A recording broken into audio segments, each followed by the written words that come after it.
I was going to let them meet one of the kittens, but we're going to bring one down to them.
So wonderful. Oh, I'm so glad. I had no idea until just before they arrived how far they came to adopt her. Someone on the chat said, "Did they come all the way from Arizona? Did they drive all the way from Arizona?" And I said, "Well, I know they're driving. They told me that. I didn't know they were in Arizona," which is true. They are, and they're going to take 2 days to drive back with her very carefully. But they came so prepared. And for my part, I do think that taking 2 days is the right way to do it, because you don't want to try to push. You keep the cat cooped up for so long that way. If you spread it out over a few days, they get a chance to come out and the hotel or wherever they're staying and take care of their business and stuff. Most of the time when they're on the road, the cat's not going to use the litter box or eat while they're driving. I've very rarely seen that work out. I just want to make sure that they don't need anything because our doorbell is not working right at the moment. I should check on that. Hang on, I'll come back to you guys.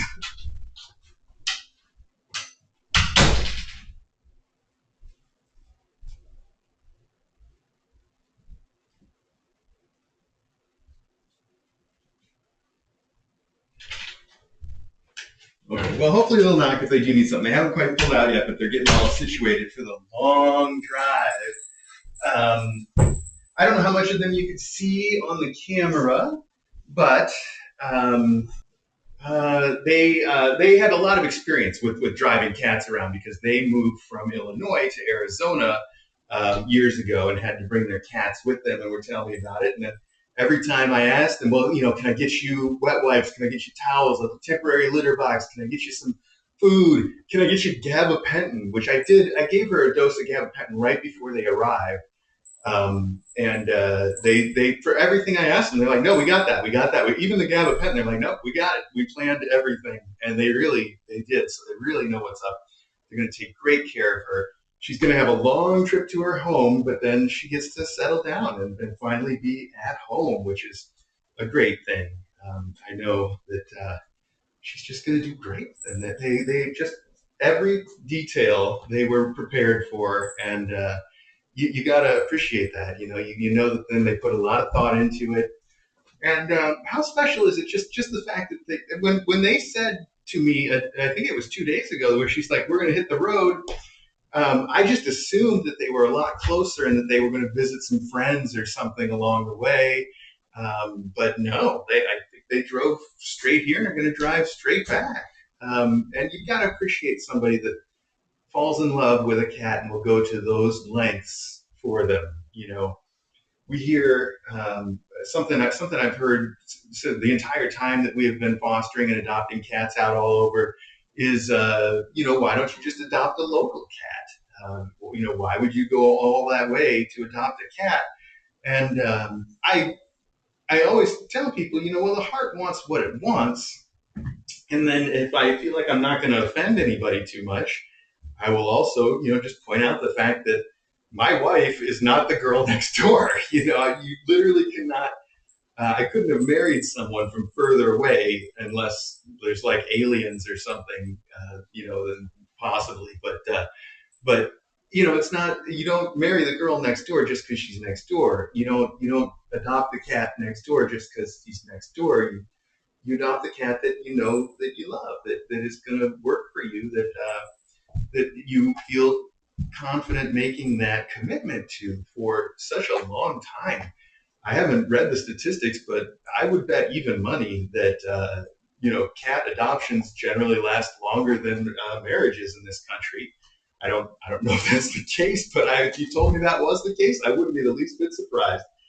So it's something that you should consider, no less than that. I think it really is a commitment. People should take it seriously. And so I always feel really good when there's signs that somebody is taking it, seriously. I think that's fantastic. That's a bit off the topic, I guess. I kind of, but you get the point. What I'm saying. They really are, uh, what do you call it? Pot committed, something like that. Um, and they obviously are just wonderful cat people. I just have the best impression of them having met them now. Wonderful. So I am going to continue now trying to get the room downstairs cleaned up. I'd like to move these guys down there today, but at the worst, we'll move them down there probably like tomorrow morning. I think today, though, I don't see any reason why we wouldn't be able to do it. I do want to clean the rugs and stuff, and they have to dry, so it probably wouldn't be until much later today if I get everything cleaned up, though. Something. Mom cat tomorrow. So yeah, I don't know how much you could hear of our conversation. I don't think there were any mics on downstairs. There might have been. Doesn't matter. But the mom cat that we were expecting for tomorrow was on the Discord. You saw the picture of the white mom cat. She's not coming. She had 4 perfect little babies last night, I guess, and so she's not going to get on the transport with them. They don't like to transport newborns, and that's good. I wouldn't want to either. So they'll find somebody local to take care of them. And as it turns out, though, there is another mom coming on the same transport that they are going to send up for us instead of the white cat. She's a calico, and she looks very friendly, so I'm excited to meet her tomorrow. As far as the timing on that goes, it's a long trip for her, and it's a long trip for me. I'm going to pick her up from the transport, but because she's the only cat coming to this area, they're not actually going to stop here this time. I have to drive pretty far out to meet up with them at their next stop. So the timing could vary quite a bit because they can be late, they can be early, and then I've got a long drive after that. But if everything goes perfectly according to plan, then I would expect the new mom cat to be here around 6 p.m. tomorrow, maybe just a little bit before that. But again, don't hold your breath. I'll let you guys know, obviously, once I've got her and I'm on the way back here, then I should be able to give you a pretty exact time based on the GPS. But that is, like I said, it's going to be a long drive from that point even. It's over an hour. So anyway, we're going to move her, hopefully, fingers crossed, straight into this room. My plan would be to get this room cleaned up, get those kids moved downstairs today, and then have a few hours tomorrow to clean this room up for her. And we'll see how that works out. Or maybe even I get started on a little bit tonight because there's a lot to do in here. We'll close off the second annex for now. That way I don't have to try to do too much all at once. And she can branch out to being in there, in due time. These guys didn't get to start with both rooms either. So, I mean, I guess they kind of did because half of them were in one room, but that's a different story. Okay, enough talking. I should get back to work. I got a lot to get done today, so let's hop to it. Hi, kittens. Hi, I'm glad you're also happy to see me hanging out in your room. Look at you being silly. This is silly. I think you're getting too big for the spring, kiddo. Even you, even tiny little you.